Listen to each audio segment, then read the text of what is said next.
कैसी भी दिमाग का आदमी रस्ते में जा रहा है, उसे खूबसूरत अगर लड़की दिखी, सुंदर, अति सुंदर, तो उसका ब्रेन है वो इधर वो विचलित हो सकता है, तो रेप हो सकता है। आदिवासी में कौन सी अति सुंदर स्त्री है? एससी की कौन सी अति सुंदर स्त्री है? मोस्ट ओबीसी में ऐसी स्त्रियां सुंदरियां हैं। क्यों होता है बलात्कार? उनके धर्म ग्रंथों में इस तरह की निर्देश दिए गए, हिंदू धर्म ग्रंथों में। हाँ, उनके ग्रंथों में। अब हिंदू है कि नहीं है, मैं उनके ऊपर मुझे कुछ नहीं कहना, उनके ग्रंथों।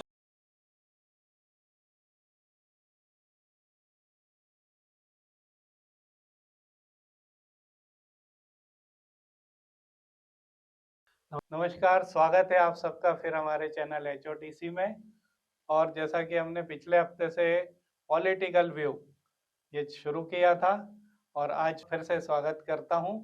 और ये आज फिर से एक बहुत गंभीर मुद्दे पे हम चर्चा करेंगे। तो उसके लिए हमारे साथ हैं जगत जी शर्मा। आपका बहुत बहुत स्वागत है। बहुत बहुत धन्यवाद फिर से मुझे मौका देने के लिए। तो आज का विषय सीधे शुरू करते हैं। जी जी। तो आपने जैसे अभी जो चर्चित मुद्दा है, जो बरैया जी का बयान है, वो वीडियो देखा ही।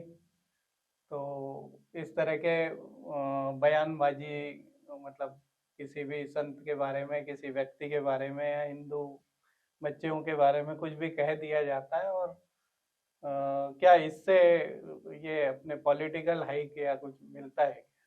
बहुत अच्छा आज का मुद्दा है और ये सवाल भी बहुत ही ज़्यादा वाजिब है। क्या होता है कि राजनीति में अचानक हाइट लेने के लिए कुछ ऐसी बातें बोली जाती हैं जिससे सबका ध्यान उसकी तरफ जाए। अभी जैसे बरैया जी ने बच्चियों के बारे में बोला और रेप के बारे में उन्होंने बड़ी, ये मैं उस भाषा का प्रयोग नहीं कर सकता जो उन्होंने बताया है यहाँ पर, अच्छा नहीं लगता सभ्य समाज में। तो इससे क्या हुआ, प्रतिक्रिया हुई। आज जिस दिन बरैया जी ने ये बात कही है उसके एक दिन बाद राहुल गांधी को इंदौर आना था। जो जहरीले पानी के बाद जिन लोगों की मृत्यु हुई है उन पर बात करने के लिए, उनसे मिलने के लिए राहुल गांधी को आना था। उसके एक दिन पहले बरैया का बयान आता है। तो जितने भी प्रिंट मीडिया और इलेक्ट्रॉनिक मीडिया वहाँ और सोशल मीडिया, हर जगह क्या चलता है, बरैया का बयान। उसी दिन क्या है, 8400 करोड़ रुपए का एक प्रोजेक्ट है, परिवहन, इसका सड़क प्रोजेक्ट था। तो गडकरी जी विदिशा आने वाले थे और उसी दिन ये सब कुछ चलता है। तो ये सारी चीजें जो हैं वो पीछे रह जाती हैं और बरैया का बयान आगे आ जाता है। इसके पहले भी आपने देखा होगा कि ये सब एक मिशन के नेता हैं। बरैया जी आज कांग्रेस में, उसके पहले बहुजन समाज पार्टी में थे, उसके पहले वो वाम सेब से जुड़े रहे और BSD उन्होंने बहुजन संघर्ष दल, एक अपना खुद का राजनीतिक दल भी बनाया था। उसी राजनीतिक नर्सरी से दामोदर यादव आते हैं, उसी राजनीतिक नर्सरी से आपके चंद्रशेखर रावण आते हैं जो नगीना के सांसद हैं। और ऐसे ही मिला जुला काम जो है वो एक वर्ग ब्राह्मणों का नाम लेके या सवर्णों का नाम लेके भी हो रहा है ना, कि वो भी कुछ बयान देते हैं और वो पूरी तरह से छा जाते हैं। तो जैसे दामोदर यादव का मैं उदाहरण आपको देता हूँ।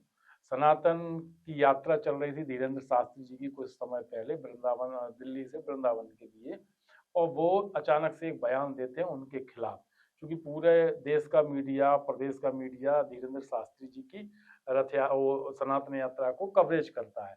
उनके खिलाफ एक बयान आता है तो सारे लोगों का ध्यान इनकी तरफ जाता है और पूरा पॉलिटिकल अटेंशन जो है वो किसको मिलता है, दामोदर यादव। मतलब जो कुछ अच्छे काम हो रहे हैं उससे ध्यान भटकाने के लिए ही। यस। अब दामोदर यादव को समय इंस्टाग्राम और सोशल मीडिया पर बहुत कम फॉलोअर थे और जैसे उन्होंने धीरेन्द्र कृष्ण शास्त्री के खिलाफ बयान दिए, उसके बाद में फिर ब्राह्मणों के खिलाफ बयान दिए, उसके बाद में फिर धर्म के प्रति भी उनके उल्टे सीधे बयान आए, उनके एकदम फॉलोअर बढ़ गए। तो क्या होता है कि ये पोलराइजेशन है कि एक पक्ष आपके साथ में खड़ा होगा, एक पक्ष आपके खिलाफ खड़ा होगा। जो पक्ष आपके साथ में है वो भी आपका फॉलोअर है और जो खिलाफ वो बयानबाजी कर रहा है वो भी आपको हाइट दे रहा है। तो ये एक इस तरह की पॉलिटिक्स पिछले 1-2 सालों में हमको देखने को मिल रही है। उसी से हम बरैया जी का ये प्रकरण भी जोड़कर देख सकते हैं। तो ये जो कुछ हो रहा है, इस तरह की बयानबाजी आती है अपने फायदे के लिए या किसी को रोकने के लिए, किसी की प्रसिद्धि को रोकने के लिए, तो इसका समाज पर, आम समाज पर क्या असर पड़ता है? किस तरह का की सोच बदलती है मतलब? आपने बहुत अच्छा सवाल किया है। जैसे मैंने पहले ही बोला कि एक पोलराइजेशन हो जाता है, समाज भागों में बंटना शुरू हो जाता है। हम पिछले 1.5-2 वर्षों से देख रहे हैं, जब से ऐसे बयान आए हैं कि सोशल मीडिया से लेके आम रोजमर्रा के जीवन तक बहुत सी चीजें बदलती हुई दिखाई दे रही हैं। पहले लोग इकट्ठा हो जाते थे, आज वो जाति के हिसाब से इकट्ठा होना शुरू हो गया उनका, क्योंकि जातिगत राजनीति चल रही है और उसी तरह के बयान दिए जा रहे हैं। तो ये सब चीजें अलग अलग होना शुरू। अब इसका नुकसान किसको है? इसका नुकसान सनातन धर्म को है, भारत की संस्कृति को है, क्योंकि हम सब लोगों की संस्कृति मिली जुली संस्कृति है। अच्छा, मैं एक आपसे बात पूछूं, अगर कि अगर एक मोहल्ले में सारे लोग एक ही समाज या एक ही बिरादरी के होंगे, तो क्या उनमें आपस में कभी लड़ाई नहीं होगी? क्या किसी बात को लेकर मतभेद नहीं होगा? एक घर में हो जाता, मोहल्ले तो बात ही एक अलग। घर में हो जाता है, मोहल्ले तो बात हुआ। तो फिर ये कैसा पागलपन है जो जातियों में तोड़ने के लिए निरंतर प्रयास कर रहा है। अब समाज टूट रहा है, समाज ये नहीं समझ रहा है कि ये इतने चालाक लोग हैं कि आपको तोड़कर अपना उल्लू सीधा कर रहे हैं। अपना, जिनको विधायक बनना है वो विधायक बनेंगे आपके दम पर, जिनको जो करना है फायदा लेना है, और इनकी जिंदगी जो है बहुत लग्जरी है। ये सारे लोग ऊपर जाके बिल्कुल एक साथ जुड़े हुए हैं। ये हमें पोलराइज करने के लिए यहाँ पर गालियां देते हैं, और अब तो भगवान तक को भी नहीं छोड़ा जा रहा है। तो समाज पर इसका बहुत बुरा और नकारात्मक असर पड़ रहा है। एक अविश्वास पैदा हो रहा है एक दूसरे के प्रति, जो पहले नहीं था। पहले जातिवाद इतना अधिक नहीं था, एक दूसरे के लिए काम आ जाते थे लोग पड़ोस में। सबसे पहले अगर आपके यहाँ कुछ होगा तो आप किसको बुलाओगे? पड़ोसी को बुलाओगे कि रिश्तेदार को बुलाओगे? पड़ोसी है। तो पड़ोसी फिर आप ये देखोगे ये हमारी जात का नहीं है तो नहीं बुला रहे, ऐसा तो नहीं होगा। नहीं। उसको बुलाओगे कि भाई चल अस्पताल, में तुरंत तैयार हो जाएगा। लेकिन ये जो जहर बोया जा रहा है, इसके बाद क्या ये सब चीजें संभव हैं? इस पर आज विचार करने की जरूरत है। और आप जैसे लोगों का ये जो मंच है, इसका उपयोग ऐसे विचार को आगे बढ़ाने के लिए होना चाहिए। हालांकि आप बहुत अच्छा कर रहे हैं, लेकिन ऐसे लोग यहाँ पे आके बात करें कि समाज एकजुटता से रहेगा, जातिवाद से नहीं रहेगा। मुझे मतलब ऐसा लगता है कि एक तरफ ये बड़े प्रयास है तोड़ने के, इनके कुछ सफल भी हो रहे हैं, पर अगर युवा पीढ़ी की तरफ देखें हम, तो ये जाति भेद आपको लगता है कि है? नहीं, आपने ये भी अच्छा सवाल किया। क्या होता है, जो युवा हैं 15 से, आजकल तो सोशल मीडिया पे सब है जी। 15-16 से लेके 22-25 साल तक के बच्चे, यही सबसे ज्यादा प्रभावित हो रहे हैं। आप जब फेसबुक या इंस्टाग्राम देखेंगे तो यही लिखेंगे जय श्री राम और जय भीम, यही लोग लिखते हैं। और इन्हीं की दम पे इन लोगों को इतनी हाइट मिल रही है। जो समझदार, जैसे मेरी उम्र के, आपकी उम्र के, या जो अपने कैरियर में हैं, या जो फैमिली वाले हैं 35-40 साल के, वो इन चीजों को बहुत ज्यादा इग्नोर करते हैं। क्यों? क्योंकि वो जहाँ काम कर रहे हैं, उनका जो कार्यस्थल है, वहां पे सब तरह के लोग हैं, तो वो इन चीजों को नहीं मानते हो। सबसे उनको सहयोग मिलता है, हेल्प मिलती है, वो भी किसी का हेल्प और सहयोग करते हैं। तो क्या ये विद्यालयों और महाविद्यालयों और जो मान लिया कि अभी जिनकी नौकरी कहीं लगी है, इनमें भी ये दिखाई दे रहा है क्या? मुझे लगता है कि बहुत कम है, ये वो प्रतिशत है जो शायद समझदार कम होंगे। मैं देख रहा हूँ कि शादी ब्याह जैसे होते हैं, अपन जाते हैं तो कई बार कन्या किसी वर्ग की होती है और वर किसी और वर्ग का होता है।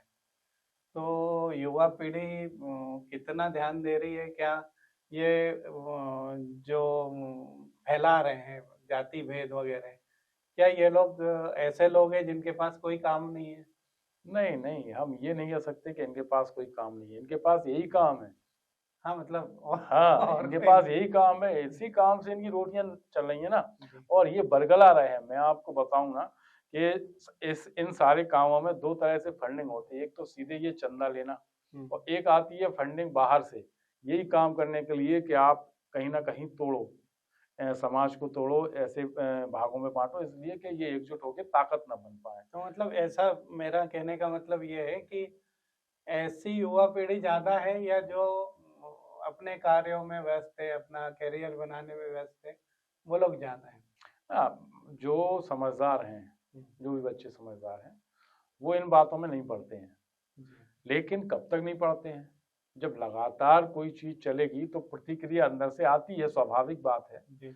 अगर किसी के जो उनके आराध्य हैं उनको लगातार गालियां दी जाएंगी, उनके खानदान को, उनके परिवार को, उनको गालियां दी जाएंगी, तो प्रतिक्रिया स्वाभाविक है। हाँ, आजकल जैसे देखने में आ रहा है कि ठाकुर, ब्राह्मण, हाँ, इनकी ओर से भी जो पहले प्रतिक्रियाएं इतना नहीं होती थी, अब ज्यादा है। अब ज्यादा है। अब एक और मैं आपको बहुत अच्छी बात बताता हूँ। सोशल मीडिया पे ठाकुर, ब्राह्मण, यादव, दलित, इनकी आईडी बनाकर, फेक आईडी बनाकर, जी। ये सारा का सारा षड्यंत्र रचा जाता है। और फिर क्या होता है कि 10 ऐसी आईडी हैं, फेक आईडी, वो लगातार इस तरह से गाली गलौज करेंगे, इस तरह से कि जो अब ओरिजिनल लोग हैं वो उस पर प्रतिक्रिया देना शुरू करें, फिर ये धीरे से हट जाते हैं और वो जो ओरिजिनल है वो आपस में भिड़ जाते हैं और फिर केस, कोर्ट, कचहरी और इस तरह से जिंदगियां बर्बाद हो जाती हैं। तो जो समझदार हैं वो तो इसमें नहीं पड़ते हैं, और समझदारों की मैं समझता हूँ कि परसेंटेज कम है। हाँ, है ना? ऐसे लोगों का हाँ, मतलब परसेंटेज ज्यादा है। धर्म और जाति के नाम पे हाँ। लोगों को भड़का दिया जाता है। हाँ, तो वो भड़क भले जाते हैं, उनकी पूरा जीवन बर्बाद हो जाए, पर जिनको चाहिए उनको अपना उनको उल्लू लक्ष्य सीधा, मिल जाता है। हाँ, उनका उल्लू सीधा हो जाता है। मेरे ख्याल से आज बहुत अच्छी चर्चा हुई है। आपने समय निकाल के हर बार आने का वादा किया और आप फिर से आए। जी। अगली बार फिर आएंगे। बिल्कुल बिल्कुल। आपका बहुत बहुत बहुत धन्यवाद। धन्यवाद। दर्शकों, आपका भी बहुत बहुत